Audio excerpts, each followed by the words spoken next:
Hey, everybody. This is Kurt. This is my good friend AC. Let's talk youth ministry.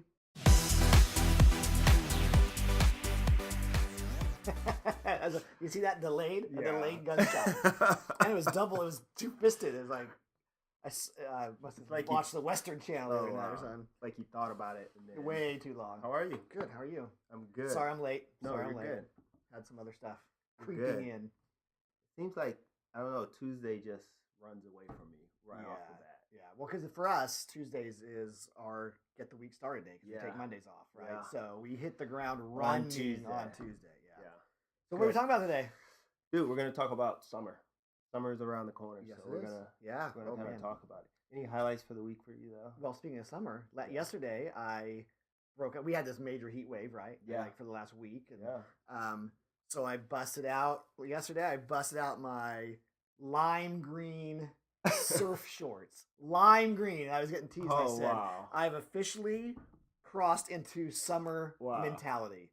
So it's mostly flip-flops. Is that mostly shorts? Is that where the tweet comes from where you said a day surfing is better than a day in the office? Yes. They're wrong about that. Yes, because we went surfing yesterday and it was so bad. Oh, wow. And I didn't even want to paddle out. You get there with surfing. There's there's forecasts and reports, but they're not always accurate.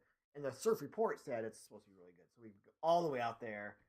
We get there. It's windy and choppy, and we talked ourselves into going. Like once you drive all the way there, you're like, okay, we got to go surf. It was terrible. But I had my lime green board shorts, so it was all good. I'm sure you were stunting on the. So we're gonna talk about summer. Stunting on the seats. Okay. Yes. All right. We're gonna talk about summer. One is I know a lot of youth ministries have different philosophies on what students should wear, what they shouldn't wear, what they should wear at the beach, what they shouldn't wear at the beach, or pool parties. Yep. And so, just to give a few thoughts on kind of like modesty, where do you think we should stand on that? It's interesting how often that question comes up. Every year. We have dress. I get year. Not only modesty, but I get questions about, which is tied into modesty, but not just summer. I get questions about, do we have a dress code for our youth group? Yeah. No, totally. And so get the same. Okay, thing. so you're asking me some thoughts about modesty heading into summer, and then we're gonna give our 2 greatest tips for the summer. Okay. So your best, Who's going? Who's knocking going out first? Of the park. You go. Okay. Modesty tips. Yeah. I just wrote these down 2 seconds ago when you said we're going to talk about modesty. Okay. I think consistency is key. Yeah. So whatever you decide, I don't think in a youth group you have to have some type of modesty standard. Yeah. I don't think you have to have a no two-piece rule, or you can, but I don't think you have to. Yeah. I think you could, let common sense prevail, and if somebody crosses a crazy modesty line, then you talk to that person individually or whatever. But I think you need to be consistent in whatever that is. Yeah. So if you do have a no two-piece rule, then you need to be consistent in that, right? But then you go, but some of the one pieces are sketchier than two pieces, and but be consistent. Whatever you land on, be consistent. My other thought is, and I'm not sure how this fleshes out into actual policies about modesty, but it's just a thought, is how big a role the context plays. In other words, if we were at summer camp, right, around the pool at summer camp, a girl in a tankini is considered very modest, right? Yeah. Oh, hey, if you're going to wear a two-piece, it has to be a tankini. So but if you took that same outfit, turned the tankini shorts into denim jeans, and if a girl was wandering around camp 100 yards up the hill in super short jeans and a halter top, we would somehow in that context consider it completely inappropriate. Right? And so my point for the context is for us as leaders is to recognize that not all teenagers think about things the same way we do. Yeah. And so the girl who's wearing something like that around camp, it may not seem inappropriate to her at all. Yeah. Because down at the pool, you're wearing way less. Yeah. And it's okay down there. And up here, I'm actually more covered up, but you just told me it was inappropriate. Yeah. And so just, I think any kind of modesty rules, all that stuff needs to factor in the context of the event. You need to be willing to talk about it with kids, and it's not just girls that are dressing inappropriate, but that tends to be the bigger sticking point. But you've got guys, the good-looking buff guys wearing their super tight tank tops, and and so what, and yet down at the pool they're allowed to not have a shirt on, and so how are we talking about it with them, having a conversation about it? I don't think we just totally wash our hands of it and just say, hey, the world we live in is crazy. But I do think churches sometimes become overly concerned with stuff and make issues out of things that in some of the teenagers' mind, it's not even an issue. Until we point it out as one, and what's the line there? I just rambled and really said nothing. No, you said some great stuff. Consistent and context. Consistency and context. That would be. I would say. Mine are. Mine is really similar to that. Mine is more just be careful how you explain why the context or why the need to cover up or why the need to not wear certain things. I feel like sometimes we can voice about things at that moment, that has never been said before in the ministry because it just happened. And sometimes that can just leave a bad taste in the mouth of the student.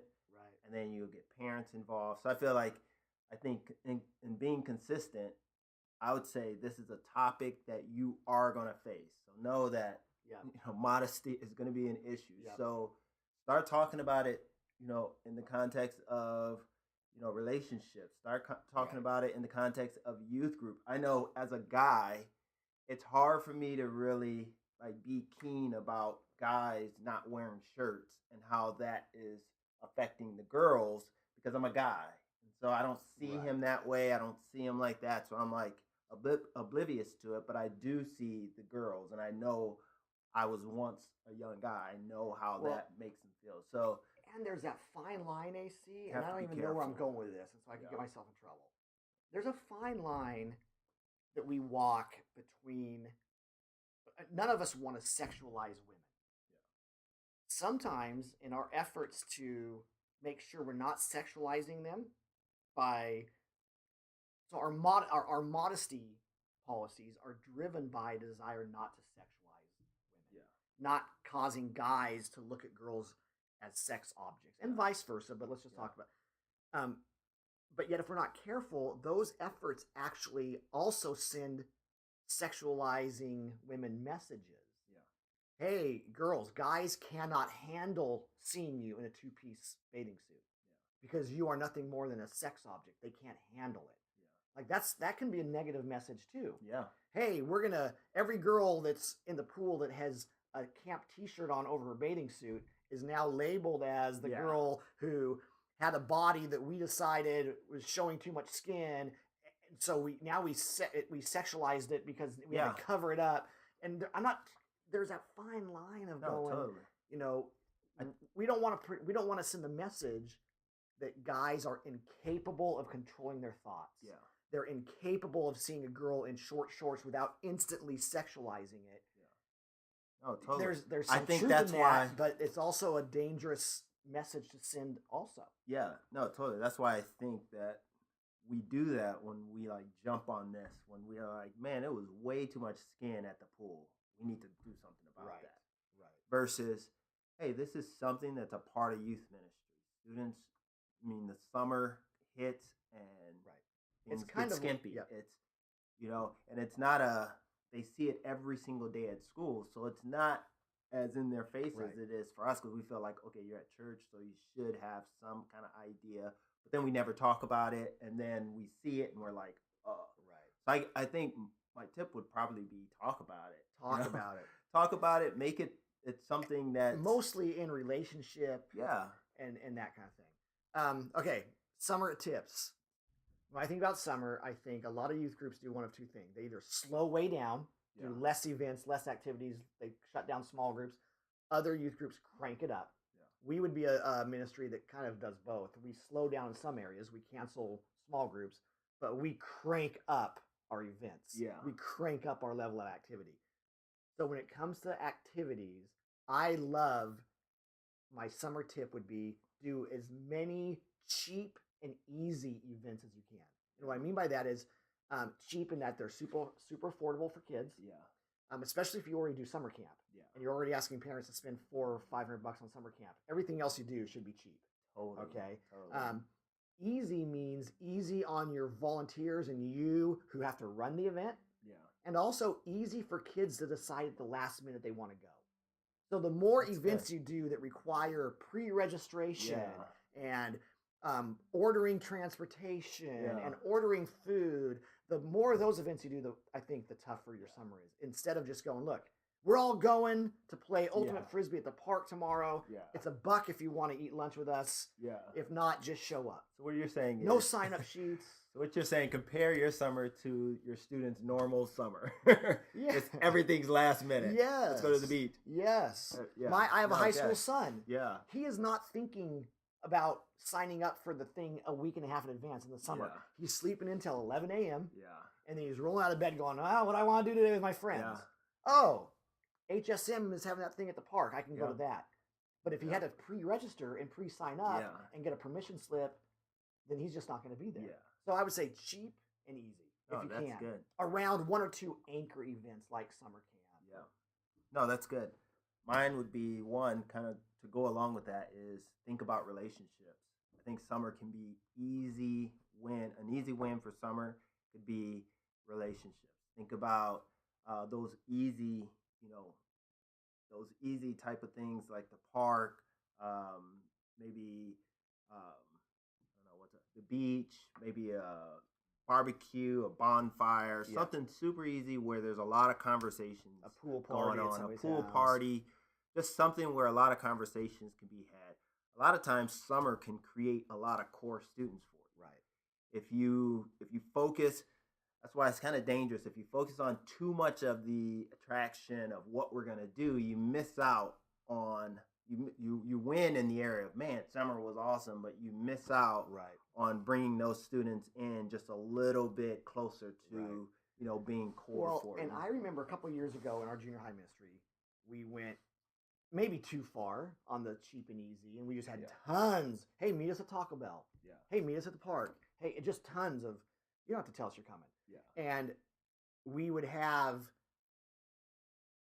15, 20 kids show up, which in our context is viewed as that's not very many kids. Yeah. And so we focused on the fact that, wow, 12 kids came to Taco Bell. That's a bummer. If we would have organized a big beach day with buses, we could have had X number. Yeah. But what you get with 12 kids in Taco Bell with 4 adult leaders for 90 minutes, the quality of relational ministry and the quality of conversation goes through the roof versus you take 30 kids to the beach or 150 kids to the beach and all you're doing now is counting heads and making sure the riptide isn't taking anybody and, and making sure the girls are dressed modestly. And it's not relational, it's the event organization. Yeah. And I think summer is a great time to be okay with smaller numbers and smaller attendance because most churches, the people that track attendance and numbers, they don't care if you took 50 kids to the beach or 8 kids to the beach. So why not take 8 kids to the beach and make it an awesome relational experience for those kids? Yeah. Small is okay in the summertime. It is. Lack of attendance is okay in the summertime. Just leverage it for relational purposes. Totally. And build your core. Because I think there's always that too. You have the night where everything is big and people show up, and then you have the ones that'll show up to the midweek prayer time that you want to have. Right. Or, see you at the pole. You have those students who want to plan it and be a part of it. So take the summer to really just build into some relationships. And put a ton of little hooks in the water, right? Because some kids want to go to Taco Bell for an hour. Other kids, because it's safe. It's only an hour. I don't have to be, there not going to be a ton of kids there. It's a safe. Other kids want the bigger event. So do the big event, do the small event, do the park barbecue, do the early morning bagels and Bible study. Yeah. So your more spiritually minded kids have something. The kids who just want to play sports have something. Just kind of mix it up. It's like the great restaurant. The great restaurant, Outback Steakhouse. Oh, no rules, just right. No rules. Summertime. No rules, just right. Whatever feels good, just give it a shot. Dude, let's hold our big... That's going to be a fun conversation. Yeah. We had a question about attractional youth ministry. Let's not go there today. No. Let's dedicate the next show. Yeah, because I think that's a full show. I do too. Yeah. So if you guys want to email us a question, yeah, at letstalkyouthministry@gmail.com. Mm-hmm. If we use your question, we'll send you a prize, a little gift from a sponsor, which we actually had somebody call us about sponsoring the show, sending some gifts. Yeah. You can sponsor us, mail it to us, any gift, anything for $5. Yeah. Worth $5. So your youth group t-shirt, whatever it is, you can be a sponsor for the week. And then also, if you want to send us a video like we are going to have, we're going to go out. Yeah. We're going to save this week's video. This will be the outro. Okay. Will be this week's video. Like our friend Tim Lavere and his youth group. They just sent us a little encouraging video. You can send us any video you want. A dumb, I can't believe I did that story, a word of encouragement, a video question. You can email those also to letstalkyouthministry.com. That's it. Yeah. See you guys. Check out this video. You're doing a great job. Hey, Youth Ministry Nation, Tim Lavere here. We are just getting back from a senior high retreat on the beach. Last stop was always at a restaurant, making a fool out of ourselves, eating a lot of food, wasting a lot of food, spilling a few drinks, celebrating some birthdays that aren't real, and having a great time. Just want to encourage you to keep doing what you're doing. What you're doing makes a difference in the lives of students, and we love you! We love you!